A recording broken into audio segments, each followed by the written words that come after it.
Hello and welcome to Anvil Iron Gaming. Ashes of Creation's August live stream update was massive. But first, I just wanted to take a second to say thank you to Intrepid for all of your hard work. I am sure the push to Phase 3 was a busy one, and we are grateful. During the Phase 3 launch segment, it was mentioned that nodes had been renamed to settlements to better market the system to players. Intrepid is aware that the Anvils are not on parity with the Riverlands, but that will change over the course of Phase 3. Intrepid would also like to develop a player council with the goal of hearing the voices of those who may not be heard currently. Going forward, the PTR should have early access to content 3 to 5 days before they move to Alpha 2 realms. The PTR will continue to be used to test new content and features in a pre-released version. Events and potentially some limited cosmetic rewards for PTR testers may become available, and the PTR realm will still be under a visual NDA. Next, we are going to talk about the roadmap to the future segment. September 2nd, Harbinger's milestone will start, with the goal of delivering the Harbinger update by November 18th. As a reminder, things are subject to change. We were given some information about the Harbingers, who are agents of chaos. The Harbingers attacked Vera. They were successful and drove the Varans to Sanctus to find sanctuary. The Harbingers left behind corruption on Vera to counter the return of the divine races. Now these corruption zones respond to character activity. For example, crafting gear and wars. This activity will tick a clock, and at a certain threshold, there will be a reaction from the corruption. 20 to 40% of the zones may be disrupted. This will cause environmental changes. For example, dark red haze and fog may appear. Gatherables will become corrupted, which will make them more valuable. Players must push back this corruption. Objectives will exist in events. There are incursion and foothold phases of this corruption. Incursions can be countered within a few hours, but footholds of corruption will require more effort to get the zone back. The corruption will affect trade and transit. It will allow players to prey on other players for their resources.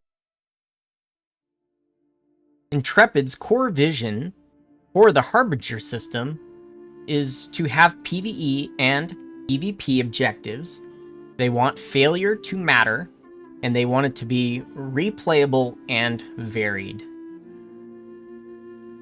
Additional content that they hope to include in this update would be open sea fishing, and it's a whole new gameplay loop. It's also going to revamp freshwater fishing. Fishing will have a minigame. In addition, they plan to add ship components so that you can customize your ships. The ocean expansion is aimed to expand the playable space and to make these ocean encounters more meaningful and strategic. They also are going to add a new ship type. In this November update, they plan to include Renkai, mules, the summoner, economy features, new world bosses, and just general polish to zones, lighting, and performance. Intrepid spoke about their beta plans. They're currently working on a roadmap to the betas, but they're not ready to share that with us yet. And they mentioned there's still lots of work that needs to be done. At the end of the live stream, we moved into the questions portion. Intrepid was asked about wipes. The goal is not to wipe in Phase 3, but it may occur. They may also launch new servers as the game becomes more marketable to the population. Next, they answered a question about Phase 3 and the launch. And they stated that Phase 3 had been their best launch so far. Stability was good, and they survived a DDoS attack. A question about the store came up and what they were planning to include on the store. They said they are planning for cosmetics, but they're not ready to share any more details at this time. Oak wood and the anvils came up in a question. They said it was an oversight, but they want to make sure that their Tier 1 gatherables are available in starting zones.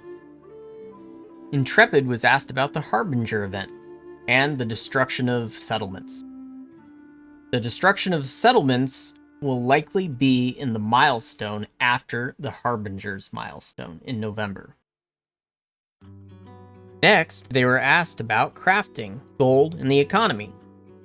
They stated that you will make gold crafting at higher grades of gear, and by controlling resources. Intrepid took a question about content releases. Their plans are to reserve the content to major patches to ensure that it is now released to a higher standard.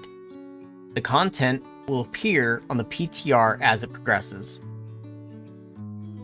Next, they were asked about roleplay features and what is being planned for. Taverns, RP walking, costumes, transmogs, emotes, dancing are all in the works, but it is not the highest priority at this time. Lastly, there was a question about gear drop rates. They responded by saying they are actively tuning drop rates at the moment to meet their goals for the drops. Recent changes that were made the drops too low. That is why they patched them. Thank you for tuning in, and please remember to like, subscribe, and leave a comment. As always, remember, guard your clan, guard your gold, guard your beard.